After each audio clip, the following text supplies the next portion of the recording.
Selamat datang di channel Novel Syamsuddin Syam, novel dengan judul Sepasang yang Melawan, novel pertama yang ditulis oleh Jazuli Iman 2016 dan diterbitkan oleh Jelajah Pustaka.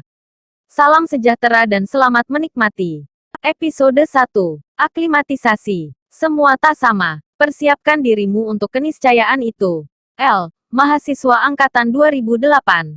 Kampusnya adalah kampus ekonomi swasta terbaik se-DIY dan Jateng. Pula pencetak banyak lulusan cum laude, Sekolah Tinggi Ilmu Manajemen Pembangunan Internasional, atau yang lebih dikenal dengan nama PI. Memiliki anak muda seperti L di daftar mahasiswanya, barangkali adalah bukan yang diinginkan PI. Dari semester ke semester, PI terus mendapatkan protes demi protes dari mahasiswanya itu, baik protes kepada birokrasi maupun protes kepada dosen-dosen di kelas. Pilihan L yang kerap melawan dan menolak main aman, membuatnya mendapat cap sebagai ikon mahasiswa urakan dan tak bermasa depan. Pula otomatis membuatnya menjadi pribadi yang tak mengasyikkan untuk dijadikan kawan di sekolah ekonomi yang orang-orang Jogja melabelinya dengan nama Kampus Borjuis. Tanda hubung tanda hubung tanda hubung. Oktober tahun 2009. Dari Gunung Sindoro, setelah sempat ke sanggar UKM teaternya untuk meletakkan karier dan mengambil daipak berisi buku kuliah, L langsung menuju PI dan masuk kelas ekonomi makro. Sesampai di kelas, L memaku kakinya usai melewati pintu. Satu kelas melihat L yang sedang mendongak ke arah jam di dinding. Di bawah jam itu, Bu Ani memicingkan matanya. L tahu ia melebihi batas toleransi waktu masuk kelas, karenanya ia siapkan dirinya untuk diam. Tidak ada pilihan lain. Mengikuti cara main Bu Ani adalah satu-satunya yang bisa ia lakukan jalan agar dapat mengikuti kelas. Boleh saya ikut kelas, Bu? L putuskan untuk memulai dialog. Akhirnya ada juga kata di sana. Tidak hanya L, seisi kelas menanti apa yang akan segera terjadi selanjutnya. Sebab jangankan notifikasi ponsel atau derit kursi-kursi, bunyi hembusan nafas pun seolah benar-benar tidak ada. Kamu mau kuliah? Kata Bu Ani dengan senyum sinisnya yang kental. Tatapannya menggerayangi L dari ujung kepala hingga ujung kaki. Gesture Bu Ani membuat siapapun yang ada di sana sadar bahwa itu adalah semacam kokangan mantap, yang cepat atau lambat, pasti akan menjadi sebuah serangan yang meletus dari seorang yang L sebut dosen feodal. Menurut kalian, Bu Ani mencari dukungan kelas. Si L ini mau kuliah apa mau camping? Riuh tawa seisi kelas pecah, ketegangan mereka lega. Tawa demi tawa datang mendukung Bu Ani.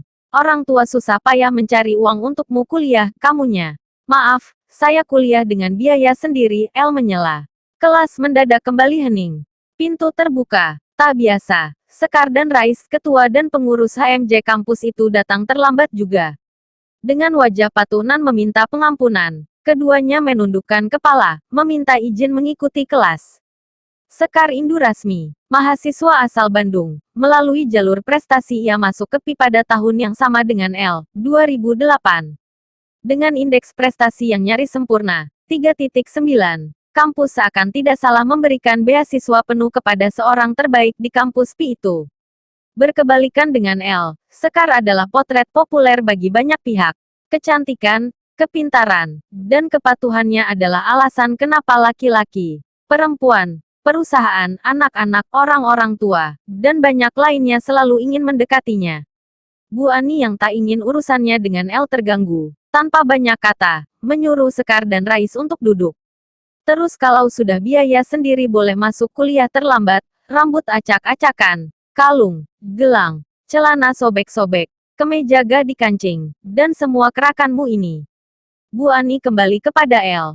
Ia semakin menjadi sejak L berani menjawab statementnya. Dan kamu masih bisa bilang bahwa kamu mau kuliah.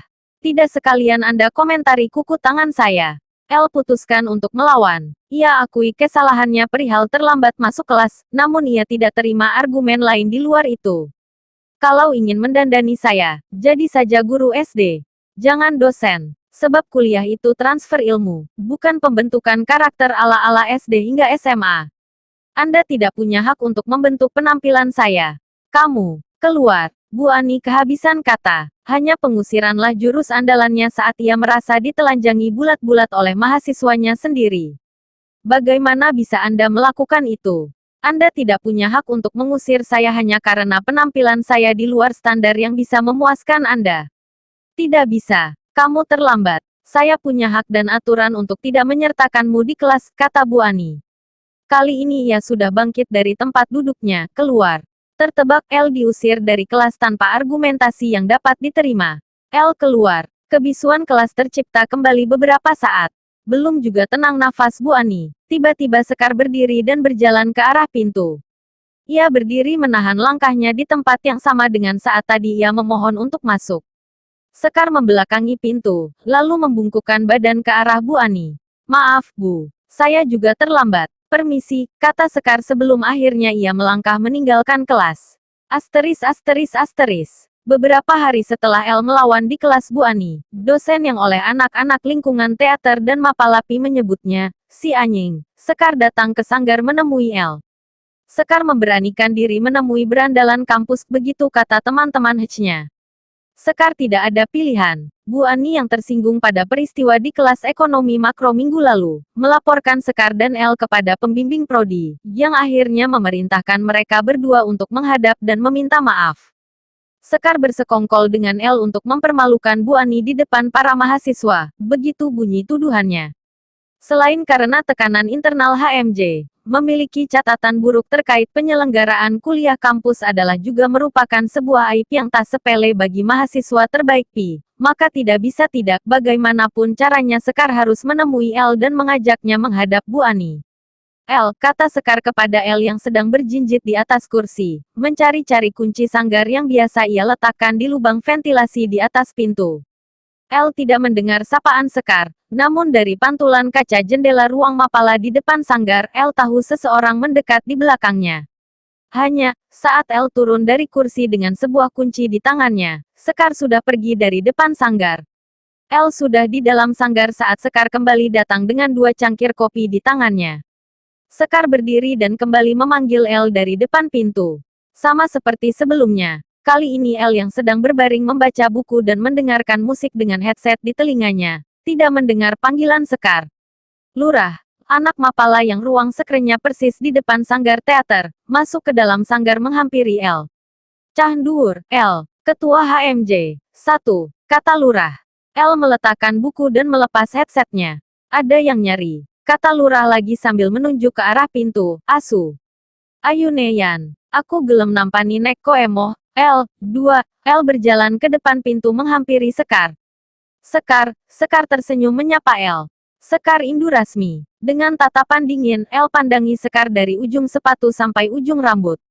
Dari cara memandang yang seperti itu, seseorang akan menjadi tahu betul apa simpul tali yang diikat Sekar di sepatunya, ukuran lingkar pergelangan kakinya, bahkan jumlah kancing kemeja yang dikenakan Sekar.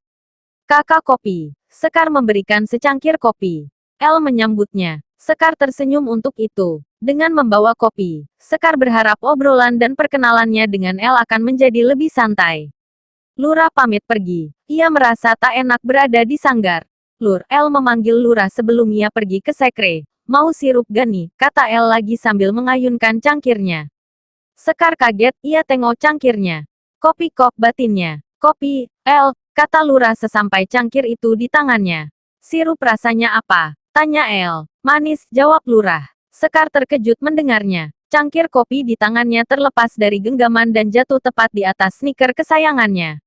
Sekar tidak sanggup lagi menahan semuanya. Seketika ia hamburkan tubuhnya pergi meninggalkan sanggar. Ketua HMJ kamu kayak gituin, teriak Lurah dari sekre. Kayak gituin gimana? Kayak, Lurah mencari kata hingga ke depan pintu sekre.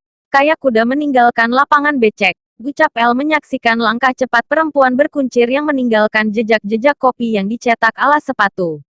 Kudanya cantik kan? Lurah menggoda. Kudanya nyampah, balas El lagi sambil membersihkan sampah cangkir dan tumpahan kopi di muka sanggar.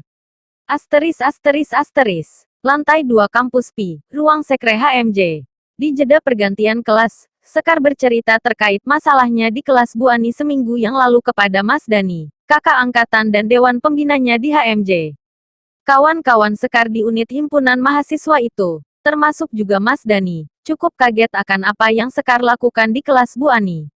Prestasi dan rekam jejak Sekar yang bersih, membuat sesuatu yang terjadi di kelas Bu Ani tempo lalu menjadi terasa sebagai sesuatu yang sangat membuat mereka bertanya-tanya. Perbuatan Sekar adalah sesuatu yang asing dan cenderung aneh. Itu seperti bukan Sekar. Tepatnya, itu seperti bukan sikap dari seorang dengan keanggotaan dan posisi penting di HMJ. Aku tidak tahu. Aku beranjak dan meninggalkan kelas itu begitu saja. Sekar bercerita pada Mas Dani. Sejujurnya aku takut. Aku tidak berani menatap wajah Bu Ani. Jantungku berdegup cukup kencang. Hanya. Apapun itu, Mas Dani memotong. Ia menunduk memutar-mutar ponsel di tangannya. Ingat, kamu ketua HMJ. Kamu tahu apa yang harus kamu lakukan, katanya lagi sebelum mengangkat ponselnya yang berdering. Suara langkah sepatu mendekat. Pintu sekre HMJ terbuka. Rais memperlihatkan kepala dan dua genggam tangannya di sisi pintu. Ayo masuk lebih awal, nanti telat lagi, walk out lagi. Rais bercanda pada Sekar. Mas Dani berdehem kecil di sela percakapannya di ponsel. Mas Dani, maaf, saya gak lihat. Spontan Rais membuka sepatunya dan masuk menyalami Mas Dani. Selesai dengan ponselnya, Mas Dani pamit pulang oleh karena sesuatu urusan. Selain itu Mas Dani juga tidak ingin mengganggu jadwal kuliah Sekar. Mas mau dengar perkembangannya. Besok saat rapat, kita lanjutkan. Mas Dani menawarkan tangannya untuk disalami. Setelah Mas Dani, Rais turut pergi juga meninggalkan Sekar dan menuju kelas kuliah Bu Ani. Sekar yang takut dan malu pada Bu Ani, memilih untuk tak ingin masuk kelas. Sekar sendirian di sekre HMJ. Tak lama, El nampak berjalan menuju gedung perkuliahan. Sekar berjalan ke depan pintu untuk memastikan bahwa laki-laki yang dilihatnya adalah El. El, kata Sekar spontan. Kedua tangannya menyilang menutup mulutnya. Lalu secepat kilat ia tarik tubuhnya sendiri untuk kembali masuk ke dalam sekre. El menoleh memindai suara yang memanggilnya. Hanya kemudian ia lanjutkan langkahnya lagi oleh sebab tak ada siapapun yang ia lihat di belakangnya. Sesampai di depan kelas, El menengok jam di tangannya. Jam 10 kurang, batin El. Ia merasa terlalu cepat memasuki kelas. Dan karena masih ada waktu, sebelum masuk kelas yang menurutnya membosankan itu, El putuskan untuk ke toilet belakang guna menghisap rokok terlebih dahulu barang sebatang dua batang. Sementara Sekar, di dalam sekre, ia dilanda kebingungan. El yang baru saja dilihatnya, langsung atau tidak telah menularkan keberanian kepada Sekar untuk tetap masuk di kelas Bu Ani. Harus berani, batin Sekar. Ia pun akhirnya memutuskan untuk masuk. Jam 10 tepat Sekar sampai di depan kelas. Ia pandangi gagang pintu kelasnya dengan degup jantung yang luar biasa. Ia hembuskan nafasnya dengan kencang sebagai aba-aba. Ia dorong pintu itu. Sekar masuk kelas. Sial, batin Sekar. Kelas memang belum dimulai, namun Bu Ani ternyata sudah duduk di kursinya. Sekar masih berdiri dan belum menutup pintu. Tatapan Bu Ani dan seisi kelas benar-benar melemaskan dan menahan langkahnya. Sekar menundukkan kepalanya. Pandangannya tepat ke ujung sepatunya sendiri. Dari situ, Sekar melihat sepasang sepatu lain tepat di belakangnya. Dan ketika Sekar menolehkan kepalanya, El yang baru saja kembali dari toilet belakang kini berdiri tepat di belakang Sekar. Kamu, entah siapa yang terlebih dulu mengucapkan kata itu. Keduanya sama-sama terkejut, sama-sama mengucapkannya. Sekar semakin bingung. Ia tidak tahu harus bereaksi seperti apa. Ia lihat lagi wajah Bu Ani dan seisi kelasnya. Tidak, ini tidak seperti yang kalian pikirkan. Batinnya keras.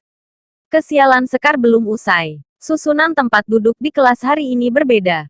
Dari situ Sekar ingat sesuatu. Kelompok, batinnya. Rais tempo hari berkata bahwa minggu lalu saat El dan Sekar keluar dari kelas, Bu Ani meminta para mahasiswa untuk membentuk kelompok presentasi beranggotakan 3 orang per kelompoknya.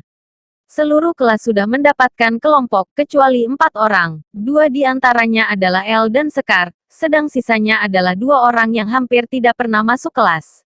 Keadaan itu sama artinya dengan tidak bisa tidak El dan Sekar tergabung dalam satu kelompok presentasi dan duduk berdampingan untuk kemudahan diskusi dan klasifikasi. Tanda hubung, tanda hubung, tanda hubung. Kita perlu bicara, kata Sekar setengah berbisik kepada El di penghujung waktu kelas Bu Ani. Sekar berpura-pura sibuk merapikan buku ketika Bu Ani lewat di depan meja mereka untuk meninggalkan kelas. Segaris wajah syarat perang dikirimkan Bu Ani kepada El dan Sekar yang ia beri sebutan, sepasang yang melawan. El berdiri beranjak meninggalkan kelas. Sekar memanggilnya, namun El keburu hilang dari balik pintu. Sekar berlari keluar, dilihatnya El berjalan menuju tangga. Sekar mengejarnya. Dapat, kata Sekar dalam hati saat El berhenti usai Sekar meraih tasnya dari belakang. Wah, wah, wah. Sepasang yang selalu ibu nanti-nantikan akhirnya ada di kampus ini. Bu Ingrid, dosen Pancasila, menyapa Sekar dan El ketika mereka bertemu di tangga. Sepasang yang melawan, kata Bu Ingrid lagi. Sekar tak tahu ekspresi apa lagi yang harus ia tunjukkan. Untuk kesekian kalinya hari ini, ia dilanda kebingungan lagi. El menyalami Bu Ingrid dengan penuh respek. Spontan Sekar mengikuti. Mau pada kemana El? Sanggar, tanya Bu Ingrid. Enggak Bu, saya mau ke taman depan perpus. Ini Sekar, ke taman juga. Oh enggak Bu, saya ke lobi. Jawab Sekar sekenanya. Wah, kebetulan. Sini bareng Ibu. Ibu juga mau ke lobi. Iya, Bu, mari. Bu Ingrid mengayunkan tangannya merangkul lengan Sekar.